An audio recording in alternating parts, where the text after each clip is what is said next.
Hello दोस्तों, मैं किरण एक बार फिर से आपका बहुत बहुत स्वागत करती हूँ देवभूमि की लाडली चैनल में।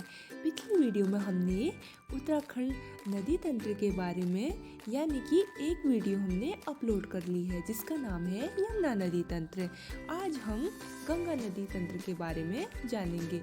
तो आपको पिछली वीडियो देखनी है तो आप हमारे उत्तराखंड नदी तंत्र प्लेलिस्ट में जाके देख सकते हैं। ओके, सो आज हम गंगा नदी तंत्र के बारे में डिस्कस करेंगे, उसका उद्गम क्षेत्र से और कौन सी जो ऐतिहासिक पॉइंट ऑफ व्यू हैं उनको भी इस वीडियो में समेटने का प्रयास करेंगे। और गंगा नदी को पवित्र नदी क्यों कहा जाता है इससे संबंधित फैक्ट भी आप तक लाने का प्रयास करेंगे। सो आपको ये वीडियो अच्छी लगती है तो अंत तक बने रहे। Okay, so let start. Bharat की सबसे पवित्र नदी गंगा नदी है। भारत की सबसे लंबी नदी भी गंगा नदी है। गंगा नदी को पवित्र नदी कहा जाता है क्योंकि अगर आप किसी साधारण पानी में किसी बंद बोतल में रखोगे तो बहुत जल्द खराब हो जाएगा क्योंकि इसमें ऑक्सीजन का लेवल बहुत कम होता है, बैक्टीरिया ग्रो होने लगते हैं।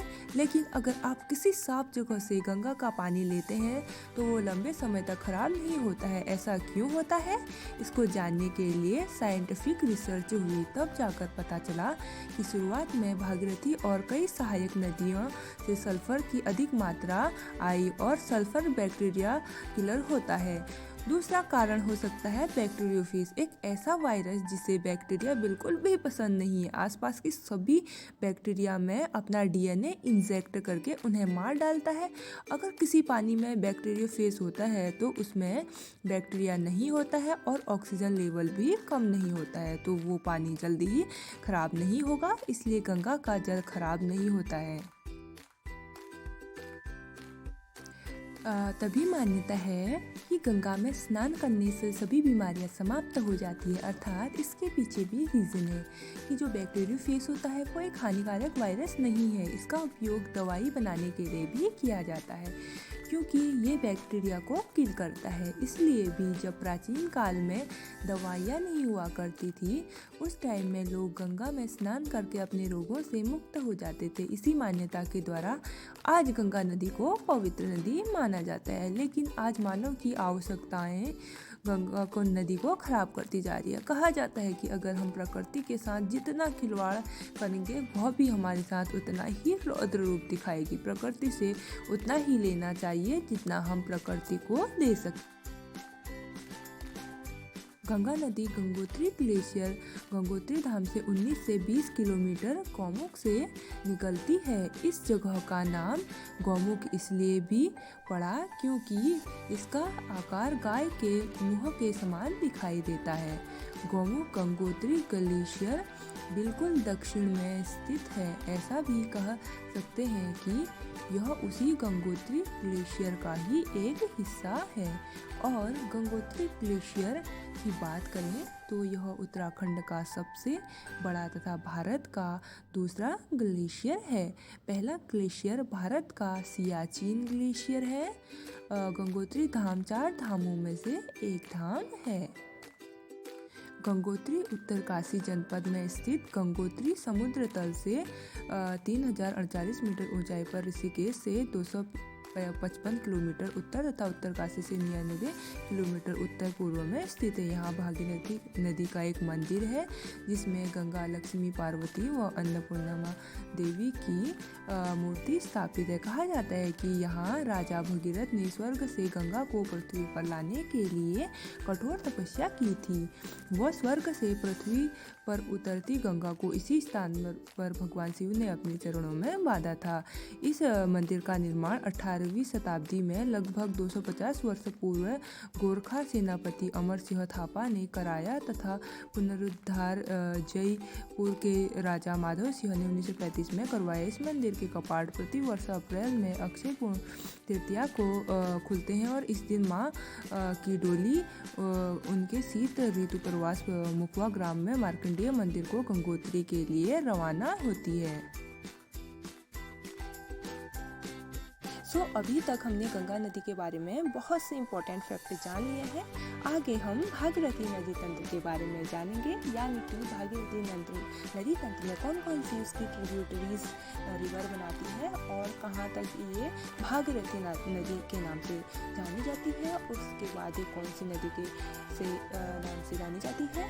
तो सारा हम इस रिवर मैप के थ्रू आप तक पहुंचाने का प्रयास करेंगे, सो बने रहें। सबसे पहले हम बात करते हैं जो भागीरथी नदी है उसका उद्गम क्षेत्र होता है गंगोत्री ग्लेशियर से, जो कि गौमुख के पास, यानी कि गौमुख मीन्स गौमुख इसका नाम इसलिए पड़ा क्योंकि ये गाय के मुख के समान इसकी आकृति बनाती है, इसलिए इसका नाम गौमुख पड़ा। सो ये गंगोत्री ग्लेशियर से निकली है, दक्षिणी पार्ट में इसका है। तो सबसे पहले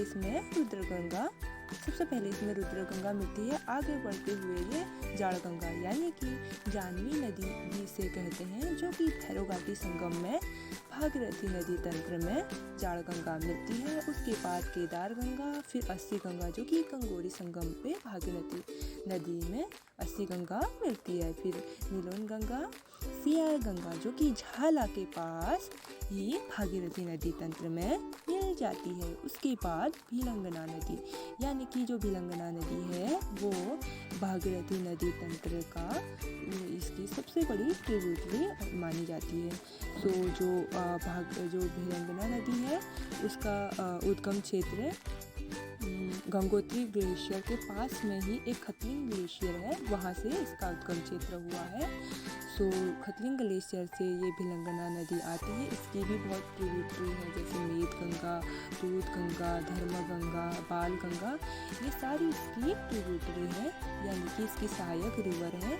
सो जो इसके साथ बढ़ते हुए भिलंगना नदी में, यानी कि जो गणेश प्रयाग है पुरानी टिहरी में, अभी ये सारा जो क्षेत्र है वो टिहरी डैम बनने के कारण उसमें डूब चुका है। तो यहाँ पे ये भिलंगना नदी मिलती है। भिलंगना नदी संगम के बाद जो भागीरथी नदी है वो आगे बढ़ते हुए देवप्रयाग में मिल जाती है। उसमें अलकनंदा नदी आती है, वो दोनों के संगम को देवप्रयाग नामक स्थान पे वे मिलती है। सो जो आपने सुना भी होगा, एक इम्पोर्टेंट कुछ तथ्य भी है, यानी कि जो स्थानीय रूप में वहाँ के जो लोग थे वो कहते हैं कि जो अलकनंदा और भागीरथी नदी तंत्र भागीरथी है वो सास और बहू के नाम से जानी जाती है। जो भागीरथी है वो सास और जो अलकनंदा है वो बहू, यानी कि जो भागीरथी है वो बहुत ही अशांत रूप में तेज धार में बहती है, जबकि जो अलकनंदा है वो शांत होकर बहती है, इसीलिए इनका नाम सास और बहू के रूप में, स्थानीय रूप में भी माना वहाँ के लोग कहते हैं। सो ये इम्पोर्टेंट कुछ लोगों के द्वारा फैक्ट बने हैं। सो हम आगे बढ़ते हैं। सो आगे बढ़ते हुए गंगा नदी में नयार नदी मिल जाती है। नयार नदी भी दो नदियों के जो ट्रिब्यूटरी हैं उससे, यानी कि पश्चिमी नयार और पूर्वी नयार के मिलने से नयार नदी बनी है। जो पश्चिमी नयार है वो दूधातोली के उत्तरी क्षेत्र शाखा के रूप में, यहाँ पे दो शाखा हैं वो यहाँ पे मिलती है, तभी जो पश्चिमी नयार बनती है पैठानी के पास। और दूसरा पूर्वी नयार जो कि दूधातोली के जखमोली द्वार धार जो क्षेत्र है वहाँ से ये निकली हुई है पूर्वी नयार। नौगांव कमंदा सतपुली के पास जो पूर्वी और पश्चिमी नयार है उन दोनों का संगम होता है। उसके बाद ये नयार नदी के नाम से जानी जाती है। आगे बढ़ते हुए जो नयार नदी है वो गंगा नदी में मिल जाती है। सो इसका संगम पे, यानी कि ऋषिकेश से थोड़ी ही दूरी व्यास घाटी के फूलचट्टी के पास ही ये मिल जाती है नयार नदी गंगा नदी से। आगे जो गंगा नदी है वो आगे बढ़ते हुए ऋषिकेश देहरादून में एंटर होती है। उसके बाद आगे बढ़ती हुई सोन नदी इसमें गंगा नदी में मिल जाती है। सोन नदी का जो उद्गम क्षेत्र है वो टिहरी में है, सुरकंडा मसूरी श्रेणी में में स्थित है। सो यहाँ इसका उद्गम क्षेत्र है। इसके बाद जो गंगा नदी है उसके कुछ यहाँ पे एक कैनाल बन जाती है भिंगोली के पास, उत्तरी गंगा के नाम से ये जानी जाती है। और जो मुख्य गंगा होती है वो हरिद्वार हर की पौड़ी, ये हर की पौड़ी से इधर को चले जाती है। और जो हर की पौड़ी है मुख्य गंगा हरिद्वार में, कहा जाता है कि जो गंगा नदी है वो सबसे पहले मैदानी क्षेत्र में हर की पौड़ी पे ही यहाँ से ही स्टार्ट होती है। इससे पहले ये पर्वतीय श्रेणी के रूप में यानी कि पर्वतीय क्षेत्र से ही बहती हुई आती है और मैदानी क्षेत्र में ये हर की पौड़ी में ही एंटर होती है।